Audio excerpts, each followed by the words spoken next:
Hello and welcome to Chatting with the Word. My name is Michelle. My name is Kathy. And as you guys know, this is a Christian talk show. And today we want to talk to you about being able to forgive yourself. You know, so many times we mess up, and instead of just moving forward saying, okay, God, I'm sorry, I messed up, I didn't mean to do it, we beat ourselves up again and again and again. And if you guys are anything like me, I've done this, I can't tell you how many times. And even if it's something simple as, oh man, you know, I said something kind of short to someone. Lost your temper a little. A skosh, just a skosh. And I'm thinking, as it's coming out your mouth, you're saying, why am I saying this? You know? No, get it back.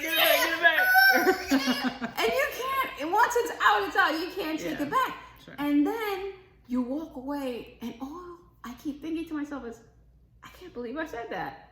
I can't believe I said, but I will go on throughout the day, replaying that in my mind again and again That sounds about and right. again. And you're like, I mean, I get to the point where I go, why did I do that? Yeah. Why I'm so stupid. You know, and then you start beating yourself up. And even the next day, sometimes you'll have a little flashback of what you did, and you're like, I can't believe I did that. Why? I know better. Yeah. You know? And we know that when you keep beating yourself up, you just go deeper and deeper into a spiral downward. Okay? Yeah. You have to move forward. You have to ask for forgiveness, accept that God forgives you. You know? Come from the heart and say, God, you know what? My flesh got the better half of me. I accidentally let that slip. I didn't mean to do that. I didn't mean to say that. And move on. And call the person. Say, hey, I'm sorry. That was not my character. That's not how I am. I just, you know, maybe you had something happen before that, a bad day or whatever the case. And it, you know, it all piles on top. And it's just that domino effect. Yeah. But don't let it ruin who you are altogether. Don't let it get you into a state where now you're really thinking about this all the time. You're becoming depressed. You have to move forward. I don't know if anything like that has ever happened. I mean, I can't even tell you how many times. Like, I really wish that I didn't have so many examples. You know, I wish I didn't have so many examples. But, you know, it's the truth, you know. People are pretty resilient, you know, and you actually find when it's a moment where you say something and it's totally out of character, typically the person you're saying it to recognizes that it's out of character. That look like, and they're like, you know what? I'm gonna let that one go.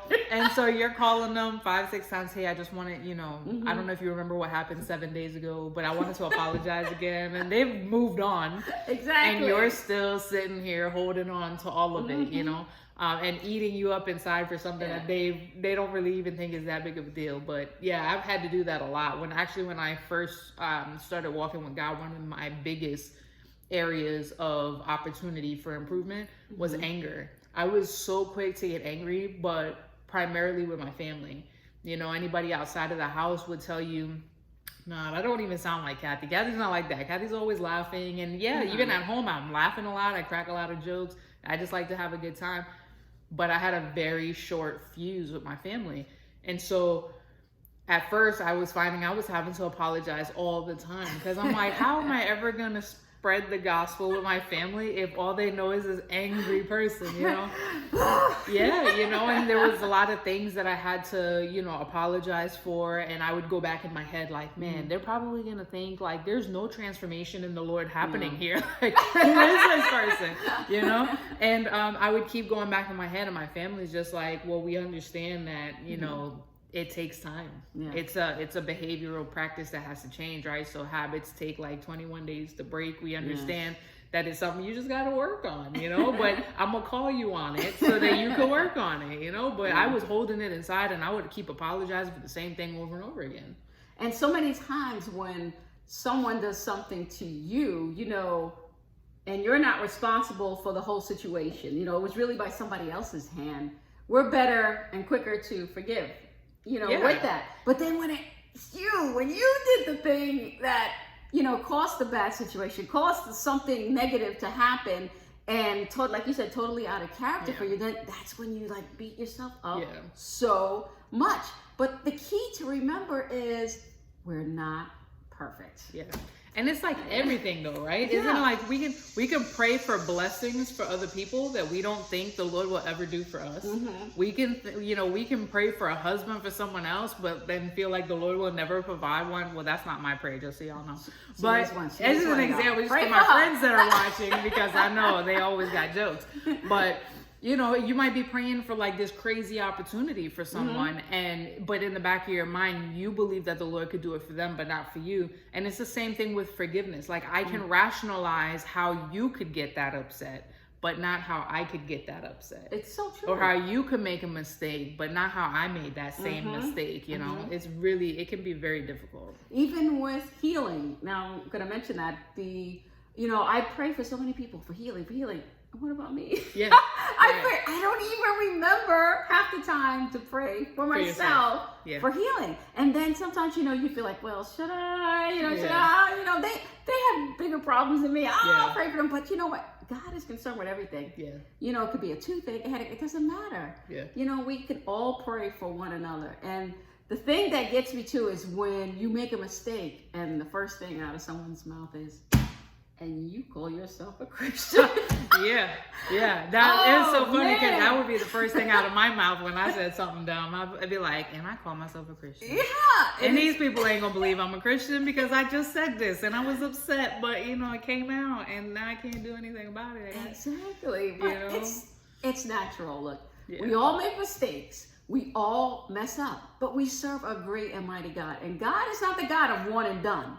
Yeah. Okay, he's not like, oh, you messed up. Sorry, Kathy, I'm moving on. You messed that You're up. done. Canceled. Exactly. Look at the Bible. Look how many people he used who was just jacked up, just so messed up. Everybody. I know. Every single person. Look at David, a man after God's own heart, who was a murderer, adulterer. Exactly. Come on. Yeah. So don't worry about it. I know. It sucks when you mess up. I get it because I get the same way. I'm like, I can't believe I did that. Yeah. But look at it this way. It's a good thing that you feel bad when you mess up because now you're seeing that your conscience wants you to do the right thing. In your heart, you're desiring to please God. You're desiring to walk with Him. You want to be that Christian. You want to do better. Yeah. See, now when you don't feel bad, then you can change it like, oh, well, whatever. Yeah, it's real questionable. One of the big things too, though, like when you think about forgiving yourself, oftentimes it's not about something that I did just now. I know, like for me, probably the biggest example is when I decided that I was going to give my life to Christ. Obviously I was in a relationship and I had to end that relationship. And I knew there had been a point in that relationship where it was extremely toxic and I would have pointed the finger all day. But in giving my life to Christ, he quickly showed how toxic I was. And so for a long time, and I want to say maybe even a year or 2 years after coming to Christ, I struggled with forgiving myself for what I did to that person. Because I knew, man, I said things that tore them down. I said things that were intentionally hurtful, just retaliating to the way that I felt and things like that. And I remember there was one day that I was actually going to speak to the youth at our church. And I was praying and it came up in my prayer. And I'm like, Lord, I just need you to heal that person's heart because they will never find you if the only connection to you is me after what I did. Exactly. And I remember in that moment, the Lord told me, you need to leave it alone because I'm going to take care of it. And that's part of her story. And I was like, all right. Okay, I'm going to let it go. And now I have to forgive myself and I have to move on knowing like the Lord has forgiven me and he is going to make reparations, on my behalf for things that I did before I met him, And it's just so true. We just hold on to it because we just feel so bad. We feel so guilty. We feel ashamed. Like, how could I do this? Why did I do this? But God is so faithful. Even through all the mess. Remember, even while we were still sinners, God died for us, right? Jesus died for us. So that goes to show you that he understands that we're not perfect. He knows that we're going to mess up. he still says he will never leave nor forsake us. So even if you mess up, even if you mess up 2,000 times, 2 million times, whatever the case may be quick to say, you know what, Lord? I know what? I'm sorry. Yeah. I didn't mean to do this. I messed up. And just repent. Just turn from it. Help me be better. Exactly. You know, because at the end of the day, that's what it is, right? It's not wanting to make the same mistakes over and over and over again. You know, my dad used to tell us growing up, sorry is just a word people use to get themselves out of trouble. You know, and I added on to the back of that, unless you see them do something to be different.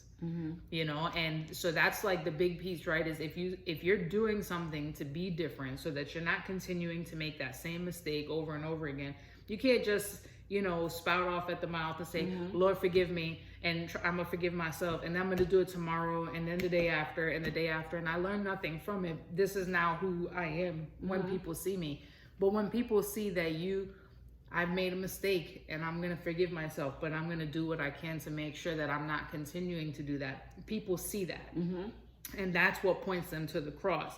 And your opportunity of forgiveness, they can still see, you know, God can still get the glory for it. In other words, be that change. Don't just talk a good game. Do what you're saying. Yeah. So just remember to ask for forgiveness. And I know how hard it is at times to say, I'm sorry to people. Oh, absolutely. It can be so difficult. And, you know, you can think it. You're like, I want to say I'm sorry, but, there's just something in you. And it's or just sometimes it's a person. That person you don't want to apologize to. Guess what? Just do it. Exactly. Do it. Ask God to give you the strength, to give you the right time, give you the wisdom. Just do it. You're going to feel so much better once you get that I'm sorry out. Even if the person doesn't accept it. Because, you know, sometimes people don't accept it. But look, you can't go back in time. And all you can do, all you can do is say, I'm sorry, I messed up. If they accept it, great. If they don't accept it, there's nothing you can do. You just move on and continue to do the right thing and live for the Lord. And try your best to, you know, do what's right. Yeah.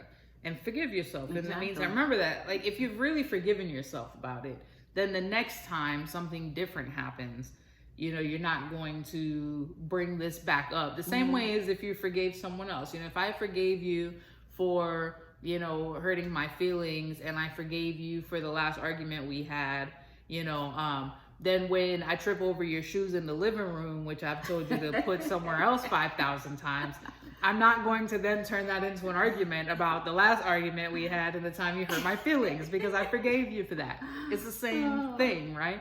So when I have to forgive myself, I can't then go back in time in my mind and say, but what about the time when I did this? And what about the time when I did that? No, I forgave myself for those things. Yes, they happened, and I remember them because they're a learning experience, but I'm not going to continue to scold myself over them. It's in the past, it's garbage. And you know that saying, don't bring up old garbage because it stinks. I never heard that saying, but somebody that's a good told one. me that. That's a good one. And so don't rehash old stuff. It's done. It's over with. Seek to move forward in Christ. Remember, we want to go stronger in the Lord. And you can't go stronger if you keep going back to the mess. Go forward and forgive yourself. Okay? Yeah, absolutely. I know right now, you know, we're still kind of in this in-between phase with the whole COVID thing happening. We still have a lot of time that we're spending on our own. And so that gives us an opportunity to really get into our own heads and things like that. I know for me, one of the things is like, what should I be doing in my ministry? And, you know, sometimes you have to forgive yourself for those things, right? So there's opportunities that maybe I missed that I shouldn't have missed. And those things are gone. I just have to make myself more aware and know that the next opportunity that comes, I'm not going to miss it, right? But in this time when you're by yourself, don't kick yourself over past deeds. Figure out a plan. Make a plan for how you're going to be better on the other side. Yeah, and don't be so quick to do something next time. Maybe, you know, you had a quick action or a quick word. Take a minute, think, and say, okay, what should I be doing? What would God want me to do in this situation? Just take a moment, take a breath, you know, because we can all jump at a moment from 0 to 120, you know, especially on the right day. Like I said, if things are just going that way, you have so many things going against you, it's quite easy to do that. But remember, when you say that you're a Christian, There's so many people who look at you and they can't wait for you to mess up. Yeah. They say, as soon as you mess up, I thought you said you're a Christian, and then they start talking about, hey, I guess you're not really a Christian, you see, that's why, and then they want to throw in everything negative, negative, negative. Let's not give the opportunity. I mean, I know sometimes it happens, of course, because we're not perfect, but let's do our best to walk the way God calls us to walk. To just like Nike says, to just do it. To be just like Don't talk about it, be about it. You know? It's so funny because didn't we say there was something, now I'm drawing a blank. You can continue. Well, I was going to try and help you remember what you were going to say. Oh, I just want to reiterate that, you know, I know for me this was very hard. That's why I'm bringing it back up. Saying I'm sorry used to be nearly impossible for me. I'm telling you, I would say something like, you know what I'm trying to say. I'm sorry, I just wouldn't do it. Yeah. You know, I felt like if I said I'm sorry, it's knocking me down a peg and I'm losing my leverage and my power, and I know, it's ridiculous. So don't worry about that. Look, we're living for the Lord. We're not living for ourselves. Let's get out of our flesh and be willing to humble ourselves, say I'm sorry, and move on. That weight is going to go off your shoulders and your back. So don't worry about what you may look like or sound like. Look, it's going to help you more than it's probably going to help the other person. Yeah. And that's actually what I was going to say. So as far as, you know, the way that we walk and how it shines that light, there was a few videos ago where I said, I had a friend who used to always ask me, what if you're the only person who's pointing them to the cross?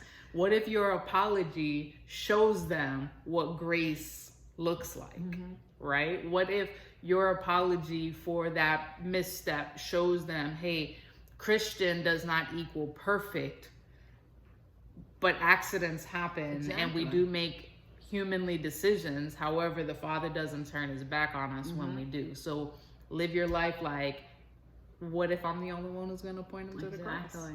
Let's live in the light of the Lord. Let's live with the love of Christ and show that to everyone we see each and every time. Yeah. No matter how difficult it could be at times. Anything else you want to add? No, you're good. Forgive yourself. Yes. No matter how hard. Do it. Do it. You're going to be happy. Well, thank you so much for watching. We really appreciate it. And if you like what you see, share it with a friend and hit that like button. And as always, the prayer line number will be listed in the description. And if you have any topic ideas, any questions, or anything you want to say, you can email us at chattingwiththeword@gmail.com. Thank you so much, guys. God bless. Have a good day.